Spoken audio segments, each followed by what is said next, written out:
Okay, good evening, class. Tonight we're going to discuss an introduction to professionalisms. In this course, on SP2 course, we're going to discuss first this chapter 1. And chapter 1 discuss the skills, opportunities, and challenges of an ICT. No? Also, in this chapter, we are going to discover the characteristics and functions of professionals. Also, since kayo ay magiging professional na rin soon, I hope, no, after graduation, makahanap kayo agad ng trabaho and be professional. We are going to identify the professional bodies in CS or IT and the related fields. Okay? So next, to start with, let us identify first the information and communication technology or the ICT itself. So what is ICT ba? So information and communication technology or the ICT professionals, anong ginagawa nila? They conduct research, they conduct plan, design, they write, they test, they provide advice or advices, and improve information technology systems. No, either it's hardware or software and related concept or specific application. So that is the ICT. So around 3.5 million people were employed as ICT professionals since 2018, no? Employment in the occupation grew by just over 29% between 2016 and 2018. Now, employment is projected to grow by a further 11% over the period of 2018 to 2030. So, once na kayo ay nakagraduate, for sure naman, no, meron kayong inaasahang trabaho because nakaproject na ang employment ng isang IT na kagaya nyo hanggang 2030. So, in doing so, additional 395,000 new jobs will be created if one add this to the number of the people who are expected to leave the occupation over the same period for the reason such as retirement, wherein an estimated 1.2 million, no? Then it is clear to see that there will be a substantial demand people to work in the occupation. So, again, maswerte kayo sa course na nakuha nyo dahil meron nakaabang na trabaho para sa inyo. There will be 1.6 million ICT professional jobs that will be needed to be filled up between 2018 and 2030. So, being an ICT or ICT professionals are highly qualified since 2018 as I've said, no. 71% has a high level qualification, which is expected to increase to 74% in 2030. Those with medium level qualifications accounted for 25% of the workforce in 2018, and this will remain more or less, no, unchanged to start at 23% in 2030. So, in the workplace, using ICT, being autonomous, gathering and evaluating information, and the most important task of ICT professionals.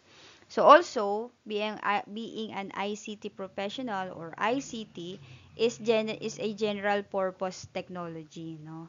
And so, changes and disruptions in the economy uh, can have a significant influence of the future skills demands for these professionals.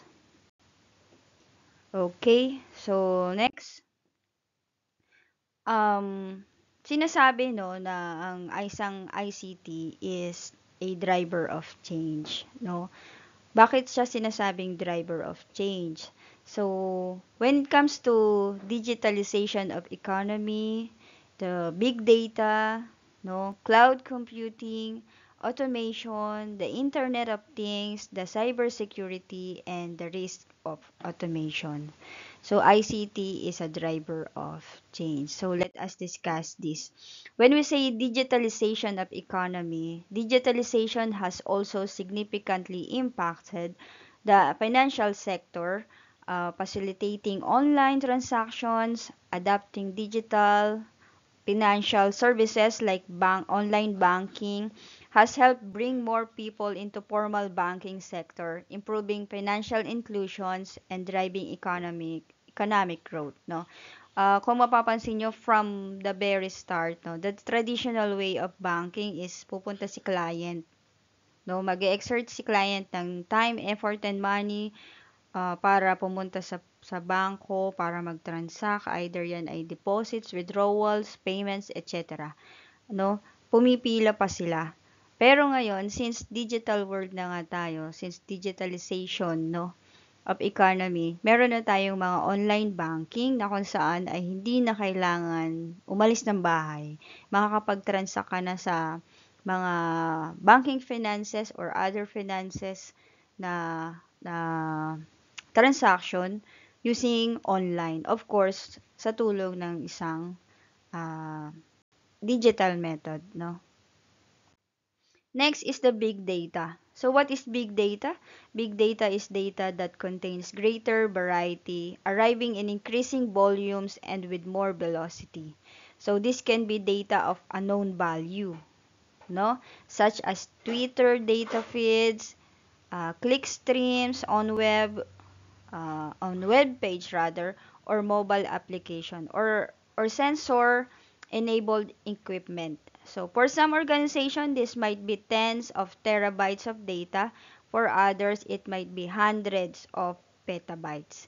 So kaya nga siya big data. Kailangan meron ka ring space, no? Mayroon ka ring malaking capacity ng paglalagyan ng data kasi since tayo ay digital na, all information we gathered, palagi yan nasa data bank. So, yon ang big data. So, next is the cloud computing. When we say cloud computing, simply put, cloud computing in the delivery of accounting services. So, including also servers, storage, databases, no, networking, software, analytics, and intelligence over the internet, or we call it the cloud, no, to offer faster innovation, flexible resources, and economic skills. So that is the cloud computing. Here, automation. So ano ba yung automation? Alam naman nating lahat yung automation, no? Automated, being automated from traditional to being automated. So automation is the creation of application of technologies to produce and deliver goods and services with minimal human intervention. Okay? So the implementation of the automation technologies, techniques, and processes improve the efficiency, reliability, and or speed of many tasks that were previously performed by humans. Okay? So, ano ba yung example natin ng automation, no? Example natin dyan ay yung sa, kagaya sa atin, no? When we say in school, like the enrollment system, no?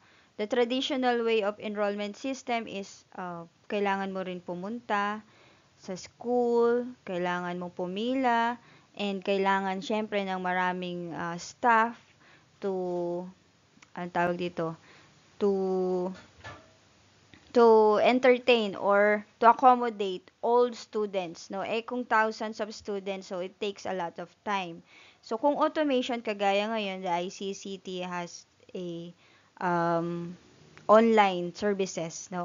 Online enrollment system. With that, nalilest natin yung yung trabaho, yung pagpunta, yung naliles natin yung time, yung money and effort ng employees at the same time ng estudyante. Also, yung kaninang nabanggit ko sa banking system, no? So, with that, malaking tulong na ang nagagawa nito sa bawat Pilipino or sa bawat tao, no? Nakakales na tayo ng oras at ng money or ng expense. Okay? So next is the Internet of Things. The Internet of Things, the term IoT, refers to the collective network of connected devices and the technology that facilitates communication between devices and the cloud, as well as between the devices themselves. No, example of IoT devices is home security. The key driver behind the smart and secure home is the IoT. Of course, the activity trackers, the smartphone securities camera, provide alerts and peace of mind. No, kagaya sa mga main road natin, like sa EDSA, no, meron na dong CCTV na high-tech na CCTV na kung saan nakaka-capture niya na yung plate number, yung registration number ng isang car pag nag-violate siya. Ngayon, kapag nag-violate siya, automatic yon pumupunta sa record nila and pino-forward nila yon sa LTO. And then the LTO will send the letter of violation letter, no, doon sa owner. Although hindi na nila pinapa-stop isa-isa through that through that CCTV tracker, no. Next is the industrial security and safety, the augmented reality glasses and the motion detection or yung mga CCTV natin na meron ng mga motion detection. So those are some examples of IoT or the Internet of Things. Next is the cybersecurity. What is the cybersecurity? Cybersecurity is the practice of defending computer servers, mobile devices, electronic systems, networks, and data from malicious attacks. So it also known as information technology security or electronic information security. Okay? Kung halimbawa sa mga buildings, sa mga establishment meron tayong guard, so sa network, no, sa internet meron tayong tinatawag na cyber security. So we will discuss this further on the following chapter. Next. So merong advantage, no, ang being automated or being automation or pagkakaroon ng automation. But also, there's a risk. Lagi naman din tayong may advantages and disadvantages. So, what is the risk of automation? Takes the time to learn how to properly use AI technologies and uncover ways to avoid the business risk of over-automation like AI automation complacency. So, of course, reduce innovation and production and cause consumer frustration and AI bias. So, those are the risks of automation. Next, we have the ICT careers as we said before, no? I-discuss natin ano ba yung mga careers and jobs na pwede sa isang katulad nyo. So, now pa lang ay pag-isipan nyo na anong career ang gusto nyong pasukin being an IT or ICT. So, we have here the computer service technician, the cybersecurity specialist, the data analyst, the data scientist, database administrator, database analyst, hardware engineer, an IT consultant, of course, the IT manager, and the multimedia developer, the network administrator, um, network engineer, no? Computer programmer, of course, software analyst, software developer, system administrator, system analyst, system engineer, tech support, and web developer. So, those are some of the careers na pwede nating pasukin once na tayo ay graduate na. So, kayo ay nasa magandang path, nasa magandang course, piliin natin kung ano talaga yung gusto natin, no? And those careers na na-mention and job types ay meron talagang magandang salary bracket, no? So, kaya kayo as an IT ay mag-aral na mabuti at pagigihan natin, no? Para once na nasa realidad na tayo ng isang ah, outside world, no, ng pagiging estudyante at nasa reality na makakahanap tayo ng magandang trabaho once na ginalingan natin sa pag-aaral. Okay? So, yun lamang po.